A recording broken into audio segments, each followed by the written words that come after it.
Welcome to my podcast, asking the question, if not now, when? This is Cindy Brown, and thank you for joining me today. For more information, visit me at ifnotnowwhen.best.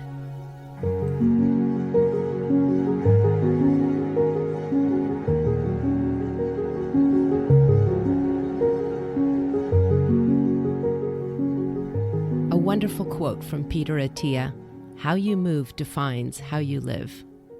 You know, there's no new news regarding the importance of movement to our physical and mental health. But I absolutely loved preparing for this episode, learning how movement expands executive function, processing speed of information, memory, emotional health, and of course, longevity, increasing stability, flexibility, mobility, strength, muscle mass, bone density, aerobic function, anaerobic function, functional movement, freedom from pain, sexual function, and mitigates cognitive decline. As Jim Kwik calls it, as a body moves, the brain grooves. You know, it's not only about body fitness, but mind fitness, and both are interconnected. Physical fitness impacts the entire body, including the brain, in a very positive way. In my previous episode on longevity, I mentioned I wanted to be able to squat down with ease and pick up my future grandchildren and great-grandchildren and be able to play with them and dance tango at 110. Well, movement and exercise is one of the ways I can control that possibility. It's my hope by sharing this information, it helps you with increasing your health and lifespan. I remember quite a few years ago, I had the fortune of meeting Nancy McNamara. She was a customer of mine in her early 80s. She was tall and elegant and had a sense of grace about her. She had a personal trainer and was in the gym working out 4 days a week. She was active and mentally sharp.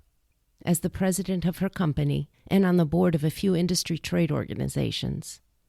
Meeting her, I knew I wanted to be like her when I grew up. To this day, she is my role model. Not much longer after that, I met an amazing 70-year-old kickboxer. Again, so motivational and confirmed my aspirations of living healthy to 120. Recently, I learned about Olga, a 94-year-old track star. There is a book written about her called What Makes Olga Run by Bruce Gerson. Equally motivating. He writes, exercise is a stressor and stress reliever. It can add years to your life, but more importantly, it adds life to your years. He cites a study where Princeton researchers built new neurons in the hippocampus of mice by exercising them. And then they looked closely at the new neurons they had created. There was something different about them. They showed a dampened response to stressful situations. That seems like it could be an explanation as to why exercise reduces stress or is a stress reliever. Individuals who have built neurons from exercise seem to dial down the level of chatter.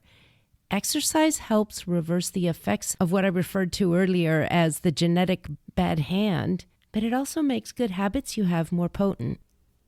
According to the Harvard Medical Review, movement and exercise are not the fountain of youth, but it's a good long drink of vitality. Exercise gives us energy, triggers happy hormones, improves bone density, muscle mass, protects our bones, balance is improved, reducing the risk of falling.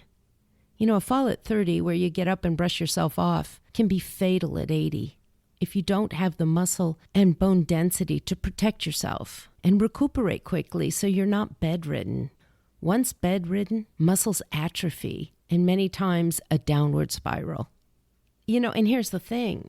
Once we're in our 80s and then decide, okay, I need to develop muscle mass and bone density, it's a lot harder than starting young and continuing that process. You know, in talking about exercise and longevity, I can't help but think of Dr. Peter Attia, MD. One of his obsessions is how to live longer and better. He always says, I've seen firsthand how access to information improves the quality of our lives. And I couldn't agree more. He's a wealth of information, and I hope by sharing some of what I've learned from him will do just what he said. help improve the quality of your life. If I had to give you an example of an analytical person, it would be him. I listen to his podcast called The Drive. I walk for an hour before dance, listening to podcasts and audiobooks as my daily learning time. And one of the podcasts I religiously listen to is his.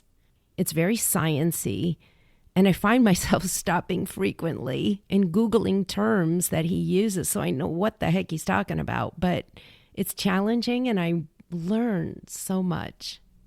Regarding exercise, he says we know resistance training and cardio exercise extend our lifespans, but we don't know optimal levels. But that combination of cardio, resistance training, balance, and flexibility training are optimal. This all makes sense. Resistance training helps with bone density and strength, with muscles protecting our bones. As we age, we lose muscle mass, about 1% a year after 30 years old. So resistance training helps slow that process down and maintain our muscle mass. Flexibility helps with agility and movement, and balance training, as in yoga, helps us reduce the risk of falls. According to the National Council on Aging, falls are the leading cause of fatal and non-fatal injuries for older Americans.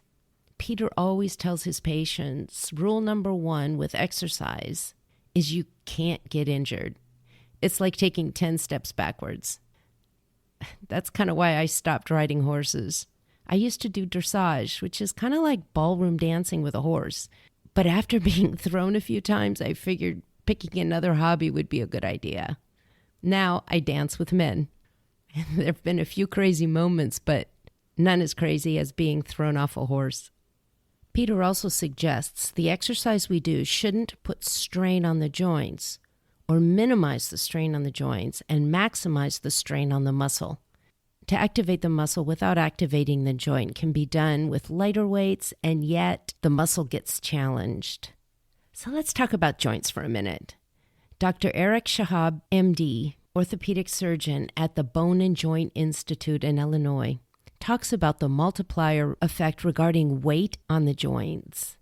He says weight is amplified in our joints, so if you gain 1 pound, it's 4 extra pounds of pressure on the knees when we walk, 6 pounds going up and down stairs, and 8 pounds more if we're running. It's a significant multiplier. He says there are similar multipliers with the hips and back as well. Bone density only increases up to 30 years old and then starts to decline. So it's important before 30 to maximize bone density.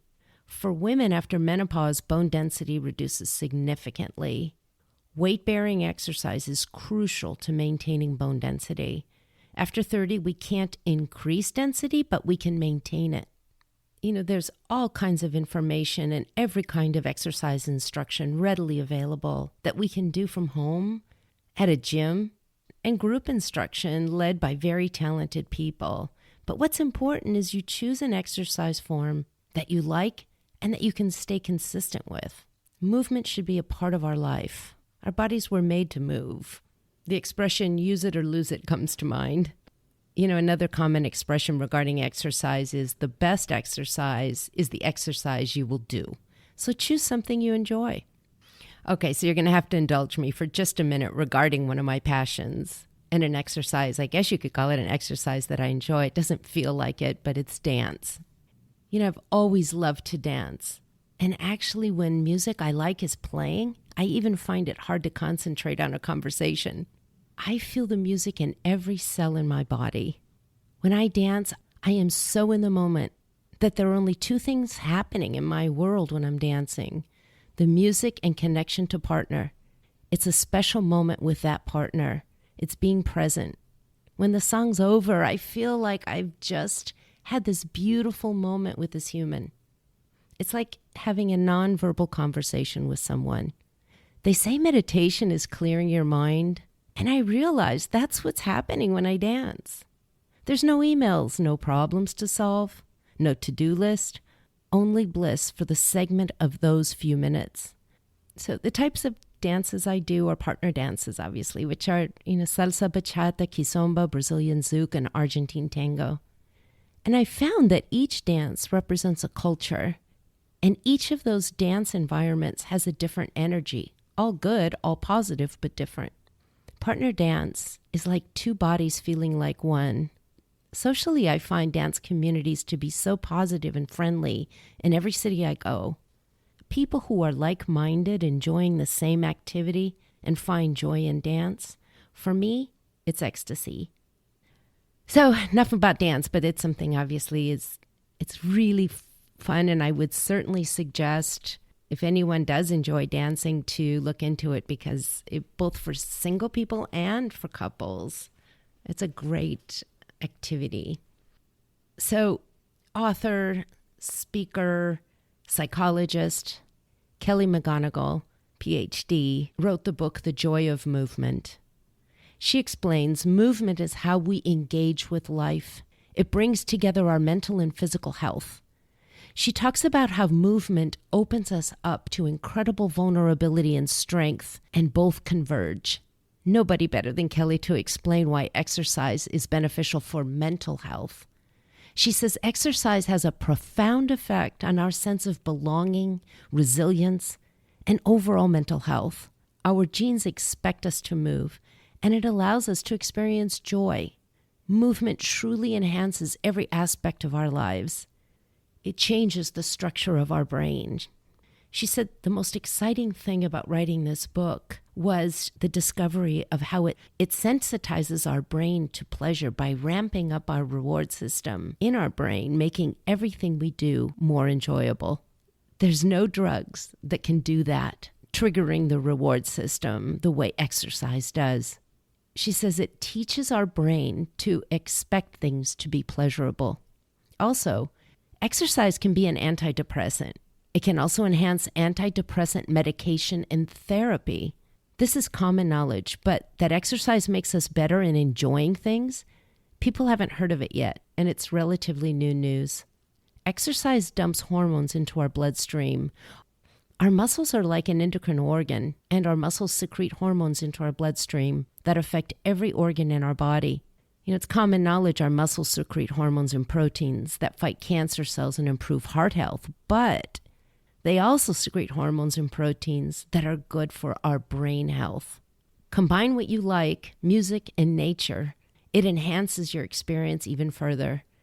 Moving in synchrony with someone releases oxytocin, endorphins, all these bonding neurochemicals. It just amplifies that effect. Music does the same thing. That's kind of the explanation, I think, for why I enjoy dance so much. Anyway, doing hard things together also builds ties. She shows that exercise increases a sense of meaning in life. There's a chapter in the book about overcoming obstacles. She talks about the biology of movement, and the joy of movement is the joy of social connection. Movement is always a part of our celebrations.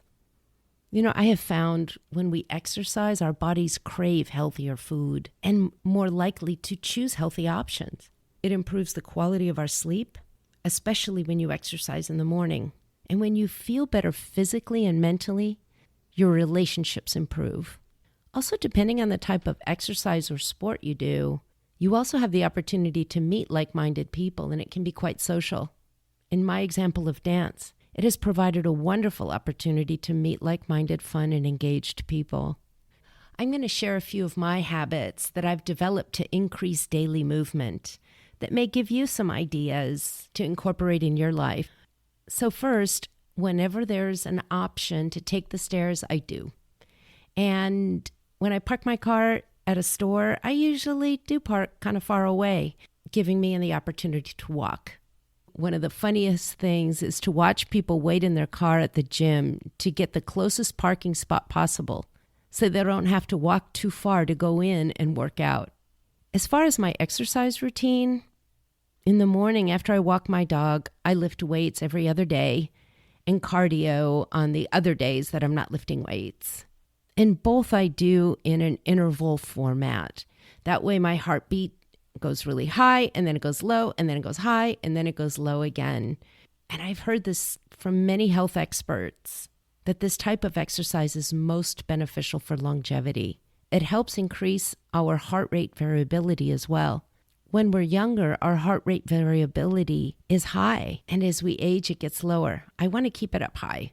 So the way I measure it is through my Oura Ring, the same wearable that measures my quality of sleep. Also, every day before working out, I jump on my rebounder. It's a mini trampoline. I was told by my oncologist, this is good for the lymphatic system. I think the hardest part about exercise is getting out there and doing it consistently. At least for me, it is. I know intellectually how good exercise is for me and how vital it is for longevity. But discipline to make it a habit, no matter what, to keep going is not easy. I found it, for me, if I don't do it consistently, I am doomed. I'll make every excuse in the world to say, tomorrow. I'll do it tomorrow. But I do find once I get started, it's not that hard. I think our tendencies sometimes to avoid exercise may have something to do with our bodies wanting to conserve energy. But the paradox is when we exercise, we have more energy. Having the discipline to make exercise a lifestyle is a game changer. And for most, it then becomes something your body craves when you don't exercise. What has helped me in being consistent with exercise is making sure it's a habit. When I'm not relying on willpower, but rather habit, that pushes me forward. I'm going to leave you with a poem you may have heard before that I read many years ago regarding a habit. It's called The Habit Poem. I'm your constant companion. I'm your greatest helper or your heaviest burden. I will push you onward or drag you down to failure. I am completely at your command. Half the things you do, you might as well turn over to me, and I will do them quickly and correctly. I'm easily managed. You must be firm with me. Show me exactly how you want something done, and after a few lessons, I'll do it automatically. I am the servant of great people, and alas, of all failures as well. Those who are great, I have made great. Those who are failures, I have made failures. I'm not a machine, though I work with the precision of a machine, plus the intelligence of a person. You may run me for profit or run me for ruin. It makes no difference to me. Take me, train me, be firm with me, and I will place the world at your feet. Be easy with me, and I will destroy you. Who am I? I am habit. I really want to be a kick-ass 100-year-old, as Peter Attia would call it, and I hope you'll be there right along with me. So learning what's going to help me get there and using habits to keep me on track is my strategy. Thank you so much for joining me today. Wishing you peace, joy, love, and good health. Bye for now.